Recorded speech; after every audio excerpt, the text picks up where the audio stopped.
cristianos no se diferencian de los demás por su nacionalidad, por su lenguaje, ni por sus costumbres. Viven en sus propios lugares, pero como transeúntes. Cumplen con todos los deberes de ciudadanos, pero sufren como extranjeros. Donde quiera que estén, encuentran su patria, pero su patria no está en ningún lugar. Se encuentran en la carne, pero no viven según la carne. Viven en la tierra, pero son ciudadanos del cielo. Obedecen todas las leyes, pero viven por encima de lo que las leyes requieren. A todos aman, pero todos les persiguen. Esta cita que acabo de leer fue escrita allá por el siglo II, se le atribuye a un autor conocido solo como Quadrato. Si no le digo que esta frase es tan antigua, probablemente podrías pensar que la escribió alguien recientemente. Parece increíble cómo estas palabras se aplican tanto a hace 1800 años como se aplica hoy en día. Los cristianos siguen siendo y siguen teniendo estas mismas características que se describen aquí en esta cita tan antigua. Te preguntas, ¿cómo es que los cristianos pueden ser así y pueden mantener esta línea, esta forma tan particular de ser? Nos hemos encontrado en las bienaventuranzas unas características o un tipo de personas que nos impresiona lo que Jesús dice que son los hijos de Dios, los bienaventurados, los que heredan el reino. Tienen características particulares. La ciencia se ha encargado de clasificar a las diferentes especies y ha dicho que el ser humano es el Homo sapiens. Es la especie dominante porque no solamente tiene un cuerpo físico y una reacción biológica natural o instintiva, sino que además tiene inteligencia, tiene razón, tiene capacidad para tomar decisiones. Este ser domina todas las demás especies. Sin embargo, nosotros nos hemos dado cuenta en estos estudios que este Homo sapiens es esclavo del pecado, que este Homo sapiens está limitado, está caído, que este Homo sapiens tiene condiciones deplorables y tristes. Es ahí donde surge una nueva especie entre el Homo sapiens. Es la especie que yo le llamé el Homo Christus. Es el hombre hecho a la imagen y a la medida de Cristo. Es aquel que cumple las características de las bienaventuranzas. Y es aquel que se da cuenta de que no está en su propia capacidad el desarrollar estas capacidades o estas habilidades o estas características, sino que es Cristo en él quien produce cada una de estas cosas. Dios diseña al ser humano como el Homo Christus, como alguien diseñado a la medida de Cristo. Jesús es la medida perfecta, es el diseño perfecto de Dios para el ser humano. Pero el ser humano, a raíz del pecado, empezó a ir contra la corriente, empezó a ir contra el diseño de Dios original. Por eso entonces Cristo tiene que entrar en nosotros y renovarnos. Eso hace parecer que los cristianos vamos contra la corriente. Realmente es el mundo el que va contra la corriente, contra el diseño original, contra el cauce del río que ya Dios había determinado. El ser humano intenta ir en contra, porque crea y diseña sus propios estilos y sus propias especies. Pero Dios sigue poniendo en nosotros a Jesucristo como el estándar, y no solamente es que nos pide llegar a Él, sino que se mete en nosotros y nos hace ser como Jesús.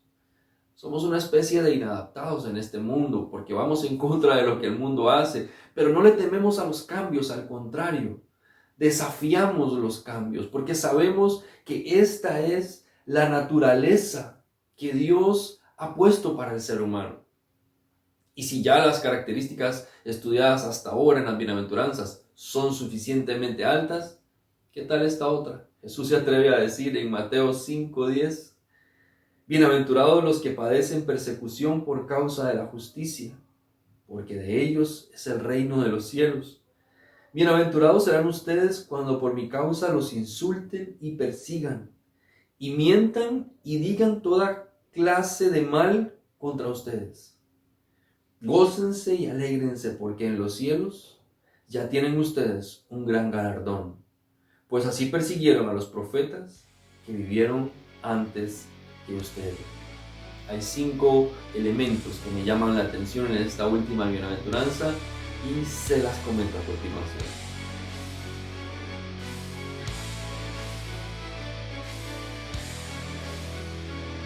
El primer aspecto que me llama la atención es el tema de la persecución. Jesús le está diciendo a sus discípulos y a todos sus seguidores que si lo quieren seguir de verdad, iban a tener persecución. Pareciera a veces que Jesús está como asustando a su gente en vez de enamorarla para atraerla al nuevo reino. Pero es que Jesús está siendo muy contundente, le está anticipando a sus discípulos que iba a venir persecución.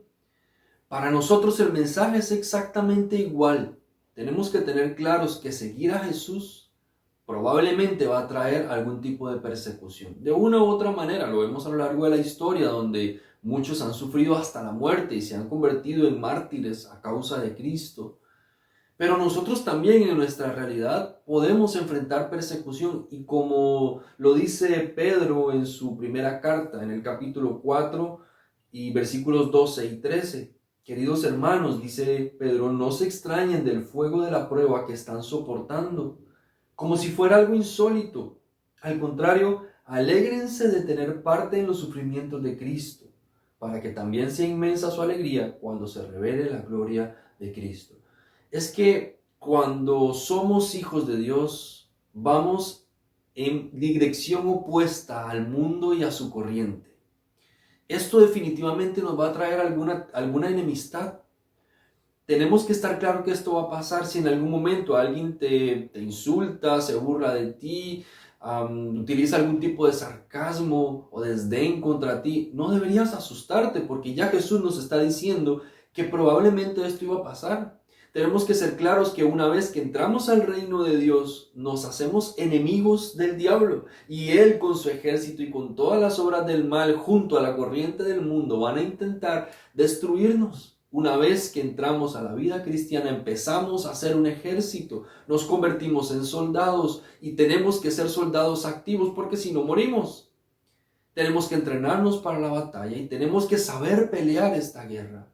Jesús anticipa que va a haber persecución. Jesús anticipa que vamos a entrar en prueba. No debemos asustarnos, como dice Pedro, no nos tenemos que extrañar por tener que soportar pruebas, o como Jesús dijo, por ser perseguidos, porque eso es parte, incluso hasta esencial, de la vida cristiana. Recordamos a la primera iglesia que se caracterizó por la persecución, pero esta persecución de la iglesia lo que trajo fue un crecimiento del evangelio.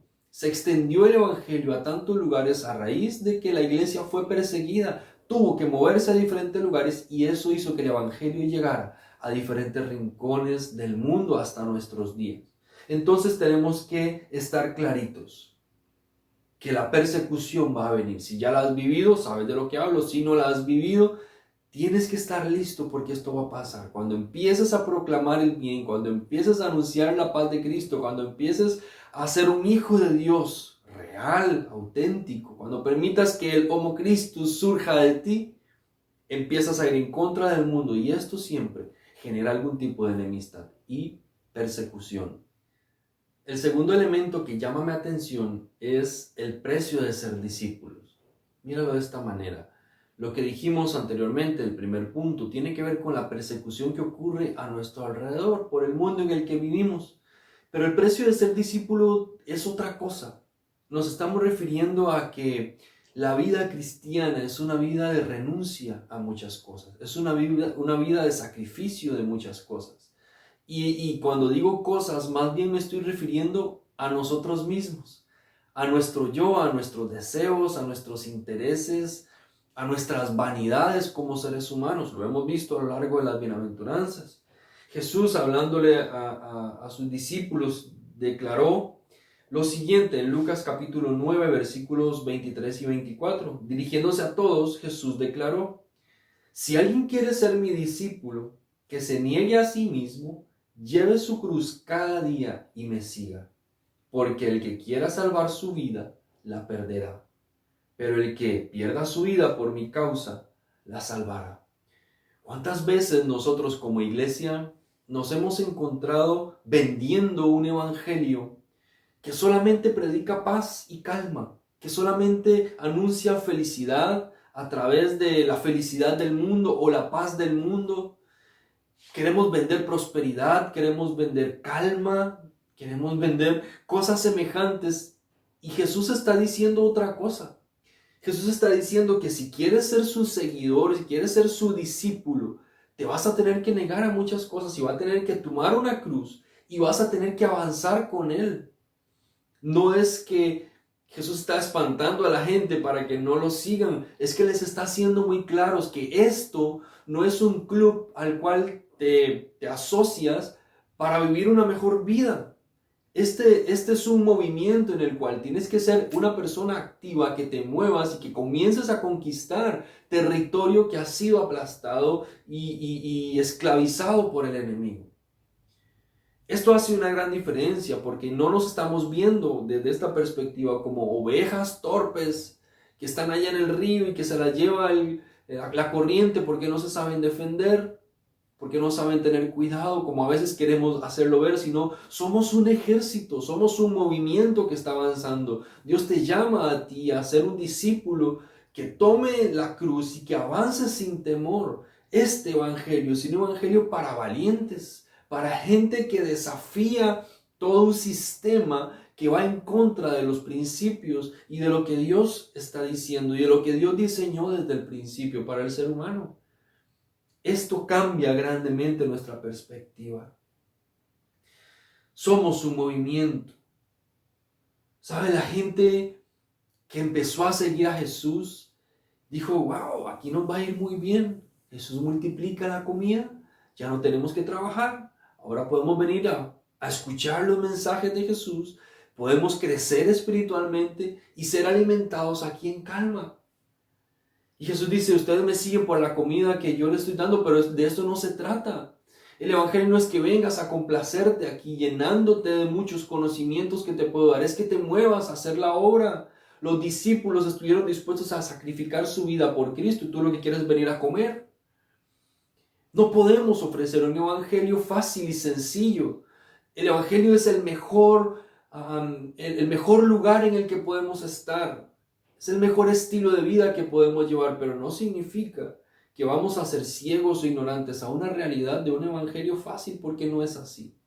Jesús nos está llamando a ser sus discípulos. Y cerrando estas bienaventuranzas dice, si quieres ser mi discípulo, tienes que saber que vas a ser perseguido y que por mi causa vas a enfrentar muchas dificultades. Y en otras palabras, tienes que tomar tu cruz y me tienes que seguir, porque este es el evangelio auténtico. ¿Por qué sigues a Jesús? Por lo que Él te da. ¿Y qué pasa cuando no te lo da? ¿Qué pasa cuando no cumple tus caprichos o tus deseos? ¿Estás en contra de Dios? ¿Qué pasa cuando no entiendes algo que está en su palabra? ¿Qué pasa cuando las decisiones de Dios no son iguales a las tuyas? Entonces te vas.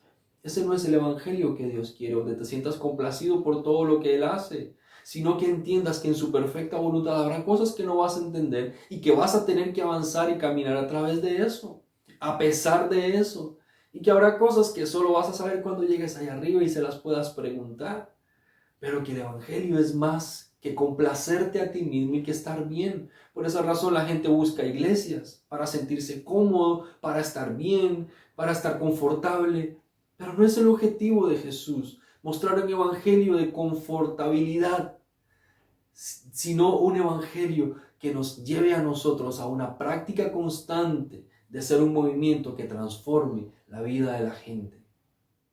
El tercer elemento que quiero compartirte de esta bienaventuranza es justamente lo que Jesús dice de padecer por su causa. Jesús dice, van a padecer persecución por causa de la justicia. Y más adelante dice, bienaventurados ustedes cuando sean insultados y perseguidos y mientan y digan toda clase de mal contra ustedes. En otras palabras, no vamos a ser perseguidos por hacer cosas malas. Vamos a ser perseguidos por hacer cosas buenas. Por hacer el bien, nos van a tratar mal. Y esto que pareciera no tener lógica, lo vemos en el mundo en el que vivimos. Porque los que hacen mal son los que ganan y los que hacen el bien son los que pierden. Es lo que suele pasar. Jesús está diciendo que para que nuestro sufrimiento es por la causa de Cristo. No es porque nosotros nos vamos a meter en discusiones innecesarias. No es porque nosotros vamos a provocar a los demás. O no es porque nosotros vamos a hacer cosas malas y después vamos a decir lo estoy padeciendo por Cristo. Es porque vamos a hacer el bien que vamos a padecer. Es por hacer lo correcto que vamos a padecer. Jesús no está diciendo haz lo malo, sino haz lo bueno. Como vas a hacer lo bueno, tienes que saber que vas a padecer. A veces uno dice, pero si yo estoy haciendo todo bien, ¿por qué me pasa esto? Es que por el bien es justamente que nos van a perseguir. Porque como este mundo va en contra de la corriente, en contra del diseño de Dios, llama a lo malo bueno y a lo bueno malo. Entonces cuando estás haciendo lo bueno, la gente lo ve como si fuera malo. Por eso cuando decides seguir la palabra de Dios y someterte a ella y creerla y anuncias lo que es pecado y denuncias lo que es pecado, aquellos que ya viven en pecado se van a sentir ofendidos y te van a tratar de intolerante. Porque estás defendiendo lo bueno, pero para el mundo está mal que defiendas lo bueno. A esto se está refiriendo Jesús en este pasaje. Por eso dice, por causa de la justicia y por mi causa. Y dice, van a mentir contra ustedes. No todo lo que van a decir es verdad y vamos a estar claros que a veces hay cosas que vamos a hacer y otros van a mentir para que nos vean mal y vamos a quedar mal. No esperes que como hijo de Dios siempre vas a quedar bien delante de los demás, porque muchas veces para perseguirte van a hacer cosas malas. Tito nos recuerda en capítulo 2, versículo 7. Con tus buenas obras, dales tu mismo ejemplo a todos. Dales tu mismo ejemplo en todo. Cuando enseñes, hazlo con integridad y seriedad. ¿Se dan cuenta cómo se trata de las buenas obras? Es eso bueno que estamos haciendo, lo que generalmente nos va a provocar persecución. ¿Es ilógico? Sí. Pero es la naturaleza del mundo en el que vivimos. El Homo sapiens es así. Pero el Homo Christus es diferente. Hace lo correcto. ¿Sabes? A lo largo de la historia, la iglesia ha sufrido. Y si te metes a leer un poquito, vas a encontrarte una gran cantidad de historiadores que dan fe de esto que te voy a decir. La iglesia perseguida no siempre era perseguida por ser un mal ciudadano. Al contrario, se han encontrado escritos de hombres explicándole a los dirigentes romanos, a los jueces romanos, que los cristianos eran buena gente, que los cristianos eran personas que servían al imperio con honor, que respetaban las leyes, pero que lo único que no hacían era adorar a otro Dios excepto el suyo. Incluso hay una carta que se le escribe a uno de estos jueces romanos y le dice: los cristianos son buenos servidores del imperio, son súbditos del imperio. Simplemente no son adoradores del imperio, pero son buenos ciudadanos. A los cristianos se les acusaba no por romper las leyes del imperio. Seguían el imperio a pesar de ser un imperio pecaminoso. Seguían las reglas correctamente, hacían lo que era justo, pagaban sus impuestos, pero no adoraban al César. Y ahí estaba la gran diferencia, porque el imperio quería no solamente buenos servidores, sino buenos adoradores. Y los cristianos dijeron, podemos ser buenos servidores, pero no podemos ser adoradores, porque hay un solo Dios al cual adoramos y ante Él es el único a quien nos inclinamos. Y eso era lo que generaba grandemente la persecución, no el desobedecer las leyes como tal, excepto que esa ley fuera adorar al César. Y esta es nuestra realidad como hijos de Dios. Tenemos que ser buenos en lo que hacemos, buenos ciudadanos, pagar nuestros impuestos aunque sean injustos. Tenemos que hacer lo que es correcto siempre. Esto nos va a traer enemigos y gente que se burla de nosotros y que nos va a perseguir, pero es que es lo correcto, es lo que tenemos que hacer, es lo que hace el Homo Christus, es lo que sigue un cristiano, son las características de un hijo de Dios. Y eso no es tan fácil, por eso se trata de tomar la cruz y seguir a Cristo. El cuarto elemento es bien particular, porque si ya hemos hablado de que vamos a ser perseguidos, el estándar no queda a ese nivel. Ya de por sí ese es un nivel alto, el decir ser discípulo de Cristo es difícil, pero el estándar es más elevado todavía, porque Jesús continúa la bienaventuranza diciendo, gócense y alégrense. cuando son perseguidos.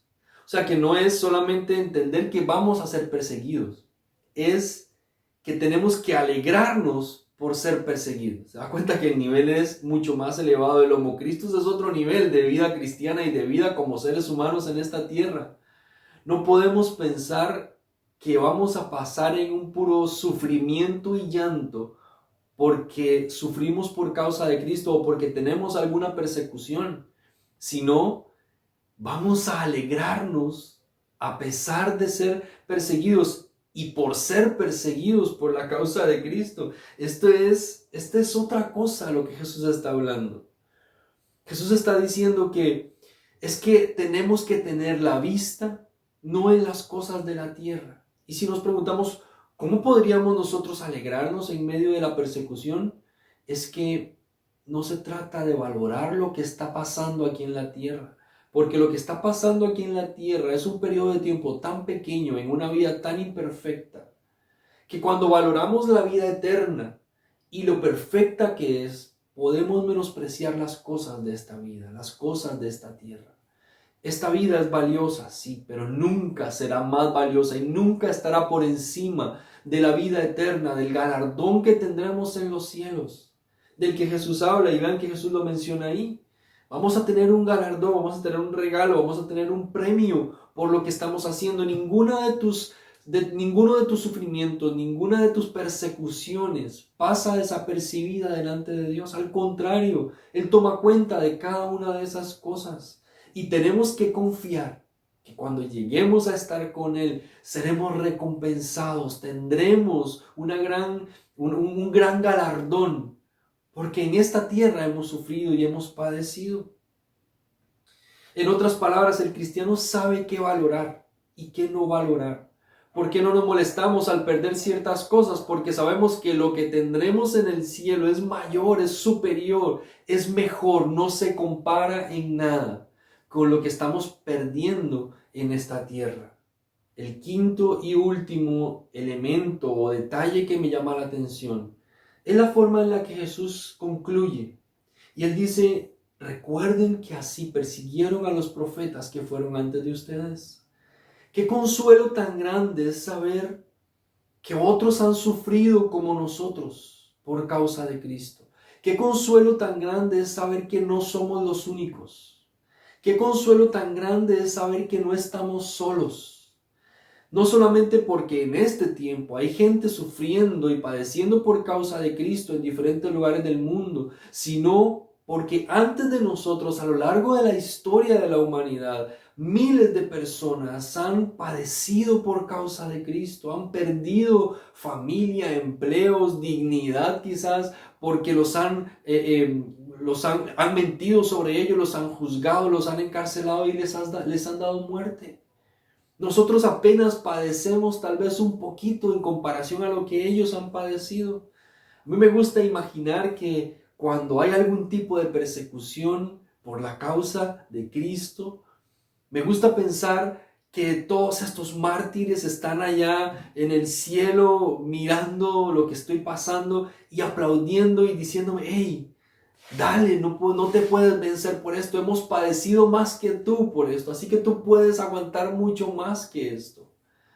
Se convierte en una motivación el saber que hay otros que han sufrido y que no somos los únicos a los que nos pasa. No eres la única persona que pasará persecución por causa de Cristo.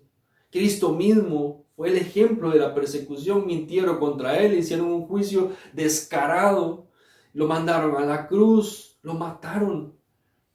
Y Él padeció el sufrimiento por amor a nosotros, porque Él mismo era un seguidor de la verdad y era un anunciador del reino, era un revolucionario, era alguien de la contracultura, era el Homo Christus. Y Él padeció y se sacrificó.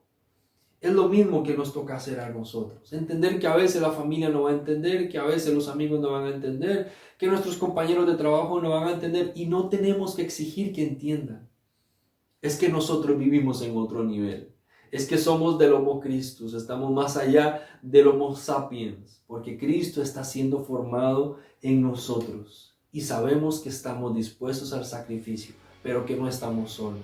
Que así como nosotros padecemos, otros han padecido y además Cristo padeció y Él comprende y nos puede consolar cada vez que padecemos por su causa y por su nombre.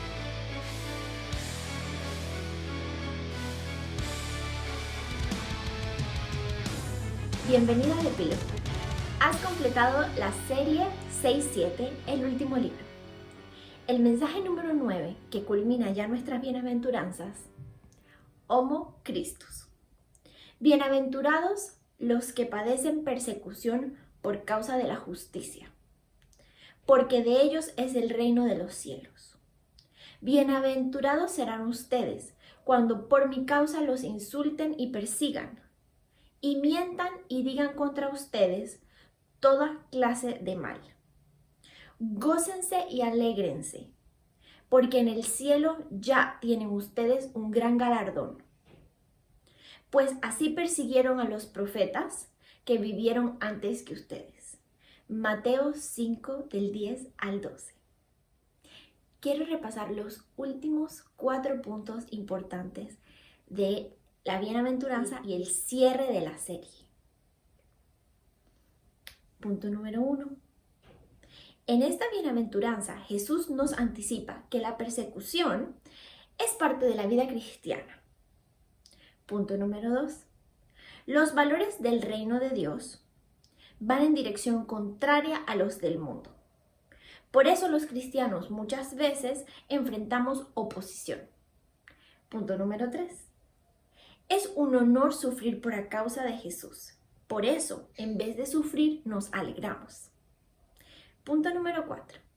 Miles de cristianos en todo el mundo, a lo largo de la historia, han vivido la persecución por causa de Cristo.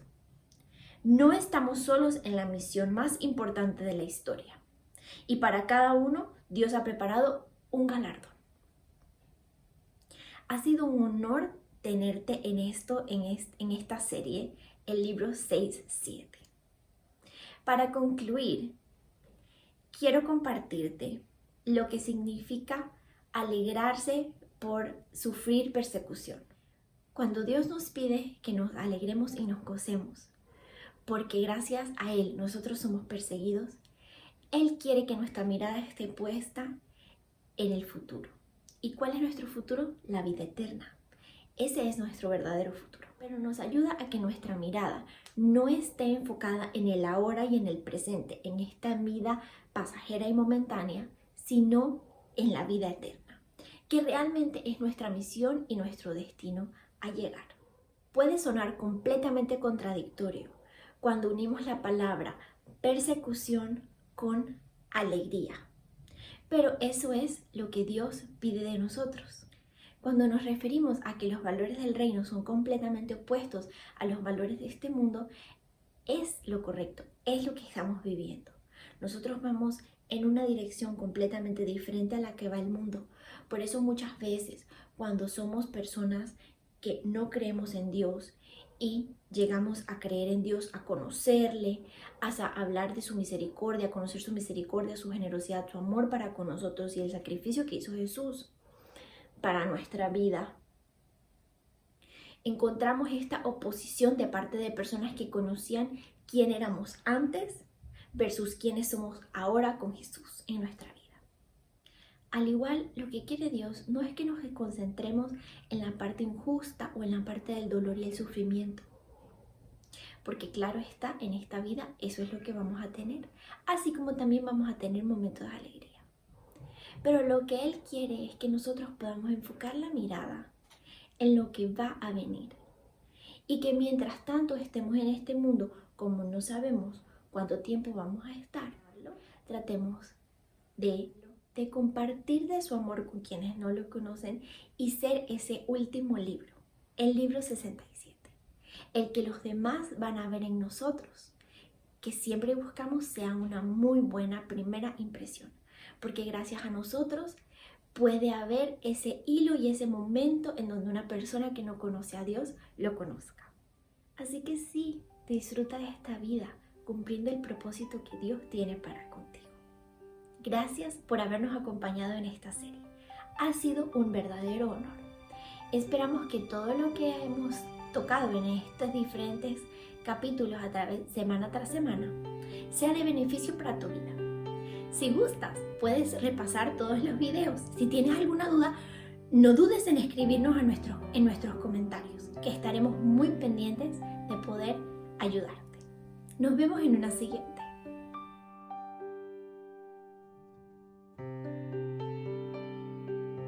No hay mejor manera de cerrar cualquier estudio que orando. Así que acompáñeme a orar, por favor. Incline su rostro donde sea que esté y acompáñeme a hacer una oración al Señor. Padre, si hay algo que hemos aprendido en estos estudios de las bienaventuranzas, es en cuánto te necesitamos. Porque no está en nuestra capacidad como Homo sapiens el provocar estas características del reino. Pero el Homo Christus puesto en nosotros, Jesús siendo establecido en nuestros corazones, hace posible lo que es imposible para el hombre. Es tu gracia en nosotros lo que produce el fruto. No somos nosotros mismos. Pedimos que nos ayudes a comprender que este camino, que el seguirte, que el Evangelio, Señor, no se trata de venir a la riqueza y a la opulencia o a la fama.